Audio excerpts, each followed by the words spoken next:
तो दोस्तों आज है हमारा रेलवे विज्ञान का पहला दिन। इस सीरीज़ में हम पढ़ेंगे साइंस की महत्वपूर्ण थ्योरी और उससे रिलेटेड क्वेश्चन जो एग्जाम में आते रहते हैं। तो हम देखेंगे आज उत्तक चैप्टर। हम सबको पता है कि उत्तक कोशिकाओं से मिलकर बनता है, ये सब ने पढ़ा होगा कि उत्तक कोशिकाओं से मिलकर बनता है। लेकिन आज हम इस वीडियो में डिस्कस करेंगे स्पेशल पादप उत्तक।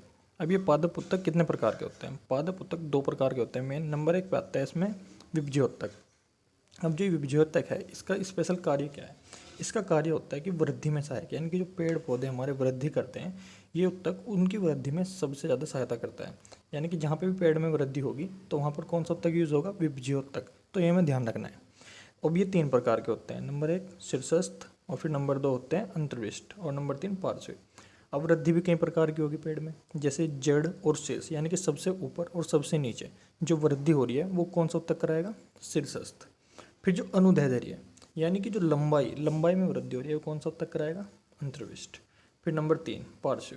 पार्श्व का मतलब परिधि बनाने के लिए, यानी कि परिधि का मतलब होता है कि पेड़ की मोटाई। तो पेड़ की जो मोटाई होगी वो किस उत्तक के सहायता से होगी? वो होगी पार्श्वीय उत्तक के सहायता से। तो यह नंबर एक हमारा विभज्य उत्तक। अब नंबर दो देखते हैं कौन से प्रकार का उत्तक होता है। नंबर दो है हमारा स्थायी उत्तक। स्थायी उत्तक पढ़ने से पहले हम देखते हैं ये एग्जाम पॉइंट। एग्जाम पॉइंट में क्या लिखा है कि विभज्योतक में रसधानी नहीं पाई जाती। अब ये रसधानी क्या होती है? ये कोशिका चैप्टर का एक हिस्सा है, इसको हम आगे डिटेल में पढ़ेंगे जब इसका कोई क्वेश्चन आएगा। लेकिन हम ये ध्यान रख लेंगे कि जो रसधानी होती है ये स्पेशल जो भोजन होता है हमारा, भोजन को इकट्ठा करने के काम आती है। यानी कि जो पेड़ भोजन बनाते हैं उसको वो इकट्ठा कहाँ पर होता है? वो रसधानियों में होता है। ठीक है, तो हम ये ध्यान रखेंगे कि जो ये वाले उत्तक है तो इसमें ये रसधानी नहीं पाई जाती। तो जो नंबर दो है हमारा स्थायी उत्तक। अब ये स्थायी उत्तक क्या होता है? जो विभज्योतक होता है उसका काम है वृद्धि, लेकिन वृद्धि से अलग अगर हम कोई उसे एक स्पेशल अलग से कार्य दे दें, मुख्य कार्य दे दें कोई अलग से, तो कौन सा उत्तक बन जाता है? स्थायी उत्तक।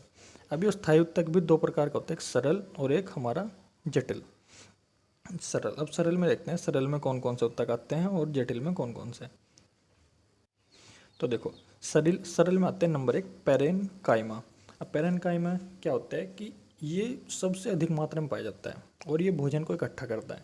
देखो अभी थोड़ी देर पहले मैंने क्या बताया आपको कि ये भोजन को इकट्ठा करता है, और मैंने बताया था कि रसधानी क्या काम करती है? रसधानी काम करती है भोजन को इकट्ठा करने का। और यहाँ पे जो ये वाला उत्तक है हमारा ये भी क्या कर रहा है? भोजन को इकट्ठा कर रहा है।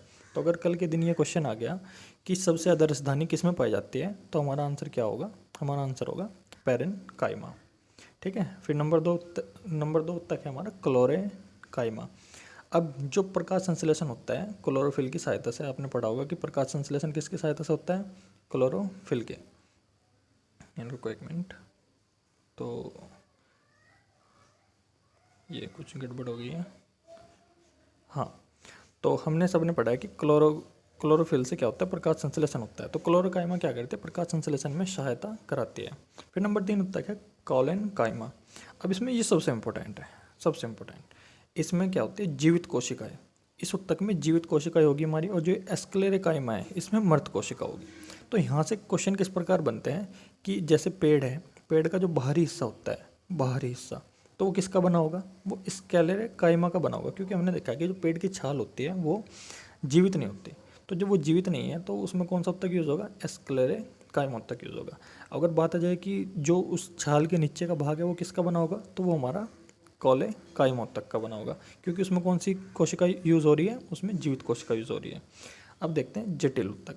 अब जो ये जटिल उत्तक है ये इसमें कौन से उत्तक आते हैं? जाइलम और फ्लोएम। ये आपने पढ़े भी होंगे, पेड़ में पाए जाते हैं जाइलम और फ्लोएम। अब जाइलम का कार्य होता है जल का परिवहन, और फ्लोएम का कार्य होता है भोजन का परिवहन। अब इनको ट्रिक से याद कर सकते हैं हम, जैसे जैसे जल और जैसे जाइलम। तो जल का परिवहन कौन करेगा? जाइलम। और फै से फल, फल यानी भोजन, भोजन का परिवहन कौन करेगा? फ्लोएम। तो इन्हें याद करना बहुत आसान है। अब इसमें भी एक एग्जाम पॉइंट है कि ये विभेदक द्वारा ही उत्पन्न होते हैं। इस क्रिया को विभेदीकरण कहते हैं। मोस्ट इंपोर्टेंट क्वेश्चन, रेलवे में पूछा जाने वाला, कई बार पूछा जा चुका है क्वेश्चन कि विभेदक होते हैं जो, उनसे ही ये हमारे जो उत्तक है ये उत्पन्न होते हैं। जो दूसरा प्रकार हमने पढ़ा अभी, ये स्थायी उत्तक। ये स्थायी उत्तक किससे? ये जो स्थायी उत्तक है ये हमारे विभेदक से ही उत्पन्न होंगे। और जो ये क्रिया है ये क्रिया हमारी कहलाएगी विभेदीकरण। ये हमें याद रखना है, ये मोस्ट इंपोर्टेंट क्वेश्चन है एग्जाम का। बहुत बार ग्रुप डी और एलपी और एनटीपीसी फेवरेट क्वेश्चन रहा है ये कि विभेदीकरण किसे कहते हैं। तो जो विभिजोत्तक है इसके द्वारा जो हमारे ये वाले उत्तक बन रहे हैं इसको हम कहते हैं विभेदीकरण। अब देखते हैं इससे जुड़े हुए कुछ क्वेश्चन। ये मोस्ट इंपॉर्टेंट क्वेश्चन है जो हमने अभी थ्योरी पढ़ी है उससे रिलेटेड क्वेश्चंस। अब देखते हैं क्वेश्चन। देखो क्वेश्चन नंबर 1 है, ये एलपी में आया हुआ है और ये है कि निम्न में से कौन से पौधे के उत्तक कोशिका विभाजन में सक्षम है। कोशिका विभाजन का मतलब होता है कि वो जैसे कोशिका है और उस कोशिका को ही तोड़कर कोई नई कोशिका बन जाएगी और उसका कार्य अलग हो जाएगा, तो यह कोशिका विभाजन। और अभी हमने पढ़ा कि विभेदोत्तक द्वारा ही उत्पन्न होते हैं हमारे सरल उत्तक। तो कौन से उत्तक होंगे जिन्होंने किसी दूसरे उत्तक को बनाया, तो हमने अभी पढ़ा कि विभेदोत्तक द्वारा ही उत्पन्न हो रहे हैं। तो यानी कि जो विभेदोत्तक है यही एक ऐसा उत्तक है जिसमें कोशिका विभाजन हो सकता है। तो इसका आंसर हो जाएगा नंबर 1, क्योंकि इस विभेदोत्तक से ही बाकी सब उत्तक बनते हैं। स्पेशल मेन यही होता है, फिर इससे ही टूट कर अलग अलग कार्य के उत्तक बन जाते हैं। तो जो कोशिका विभाजन होगा, विभेदीकरण होगा, ये सब किस में होगा, विभेदोत्तक में। और राजधानी भी इसमें नहीं होगी, ये हम पढ़ चुके हैं कि भोजन इसमें इकट्ठा नहीं होता। अब देखते हैं दूसरा क्वेश्चन है कि कौन सा स्थायी उत्तक एक पौधे को कठोर और मजबूत बनाता है। अब देखो कितना टेक्निकल क्वेश्चन है और कितना अच्छा क्वेश्चन है।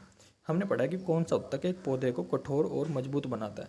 तो कठोर और मजबूत, कठोर यानी कि बाहरी हिस्सा होगा, और बाहरी हिस्सा होगा तो उसमें जीवित कोशिका यूज़ होगी या मृत कोशिका यूज़ होगी, आप बताएं। तो हमने अभी पढ़ा है कि देखो कि जो मृत कोशिका है वो कौन से उत्तक में यूज़ हो रही है, वो स्क्लेरेकाइमा वाले उत्तक में यूज़ हो रही है मृत कोशिका। तो जब ये मृत कोशिका इसमें यूज़ हो रही है तो इसका मतलब कठोर भाग किससे बनेगा, कठोर भाग हमारा स्क्लेरेकाइमा से ही बनेगा। और जो लचीला भाग है वो हमारा किससे बनेगा, वो हमारा बनेगा कोलेनेकाइमा से, क्योंकि इसमें जीवित कोशिका यूज होती है और इसमें मृत कोशिका यूज होती है। देखो इंपॉर्टेंट क्वेश्चन है और एएलपी में ही आया हुआ है। अब देखते हैं क्वेश्चन नंबर 3। क्वेश्चन नंबर 3 में है कि निम्नलिखित में से किन स्थायी उत्तकों में कोशिकाएं मृत होती है। देखो वही आ गया क्वेश्चन कि मृत कोशिकाएं, तो मृत कोशिकाएं हमने अभी पढ़ा है कि किस में होती है, ये हमारी होती है ऑप्शन नंबर डी स्क्लेरेकाइमा में। ठीक, देखो कई बार क्वेश्चन आया है। आपको देखते हैं क्वेश्चन नंबर 4। क्वेश्चन नंबर 4 है कि निम्न में से कौन सा सरल स्थायी उत्तक नहीं है। अब देखो ये इंपॉर्टेंट क्वेश्चन, ये हमारा ग्रुप डी में आया है कि कौन सा सरल स्थायी उत्तक नहीं है। तो हमने अभी पढ़ा है कि जो सरल स्थायी उत्तक की जो लिस्ट थी हमारे पास, उसके अंदर कौन सा नाम इनमें से नहीं था। हमने पढ़ा है कि जो जाइलम था वो जाइलम तो जटिल में था। आपको अगर ध्यान हो पीछे हमने थ्योरी में दिया हुआ है कि जो हमारा जाइलम है वो तो जटिल में है, जो हमारे सरल है सरल में तो ये 3 है बाकी। तो इस वजह से इसका आंसर क्या हो जाएगा, जाइलम। ठीक, अब क्वेश्चन नंबर 5 देखते हैं। निम्नलिखित में से कौन सा उत्तक का अंतरकोशीय क्षेत्र बड़ा होता है। देखो इंपॉर्टेंट क्वेश्चन, वर्ड से ही इनकी आंसर निकलते हैं। अंतरकोश के क्षेत्र बड़ा होता है। अंतरकोश के क्षेत्र का मतलब क्या होता है कि जहाँ पर वो भोजन इकट्ठा करते हैं, जहाँ पर वो क्या करते हैं, भोजन इकट्ठा करते हैं। तो जहाँ पर भोजन इकट्ठा होगा उस क्षेत्र को, वो क्षेत्र किस उत्तक का सबसे बड़ा होता है। अब देखो हमने थ्योरी में ही दिया हुआ है कि जैसे ये पेरेन्काइमा नाम का जो उत्तक है, इसमें क्या है कि ये सबसे अधिक मात्रा में पाया जाता है और भोजन इकट्ठा करता है। तो जब ये भोजन इकट्ठा कर रहा है तो क्षेत्र किसका बड़ा होगा, आप खुद बताएं, क्षेत्र किसका बड़ा होगा। तो क्षेत्र भी हमारा इस पेरेन्काइमा का ही बड़ा होगा। ठीक है, बहुत ही टेक्निकल क्वेश्चन था और बहुत ही आसान है। ये देखो ग्रुप डी में भी आया हुआ है। ठीक, अब हम देखते हैं नेक्स्ट क्वेश्चन। तो नेक्स्ट क्वेश्चन आपके लिए है कि नारियल की छाल का निर्माण किस उत्तक द्वारा होता है। तो अगर आपने वीडियो अच्छे से देखी है ना और अगर इस नोट्स को आपने अच्छे से पढ़ा तो आप इसका आंसर एकदम से दे देंगे कि नारियल की छाल का निर्माण किस उत्तक द्वारा होता है। अब इसमें थोड़ा हिंट दे देता हूँ कि नारियल की छाल बाहर होती है ना और कठोर होती है, तो आप देखो कि उसमें किस तरह की कोशिका यूज होगी, जीवित होगी या मृत होगी। तो इसका आंसर कमेंट करें प्लीज़। और इस पीडीएफ को प्राप्त करने के लिए हमारे टेलीग्राम के चैनल पर जाए और इसकी पीडीएफ मिल जाएगी आपको वहाँ पे। तो ऐसी वीडियो हम आप बनाते रहेंगे जिसमें हम थ्योरी भी देंगे और थ्योरी के बाद उसके मोस्ट इंपॉर्टेंट क्वेश्चंस देंगे। आज इसमें क्वेश्चन थोड़े कम हैं क्योंकि आज पहला दिन है, लेकिन हम फिर इसमें क्वेश्चन और ऐड करते रहेंगे और ज़्यादा। ठीक, तो सब्सक्राइब करना हमारे चैनल को। अगर वीडियो अच्छी लगी तो प्लीज़ लाइक ज़रूर करना। ठीक, आज के लिए इतना ही। आज थोड़े कम क्वेश्चन हैं, लेकिन कल हम इसमें बहुत सारे क्वेश्चन उत्तक के लाएंगे और फिर जब पादप कोशिका चलेगी तो उसके भी बहुत सारे क्वेश्चन डालेंगे। Thank you.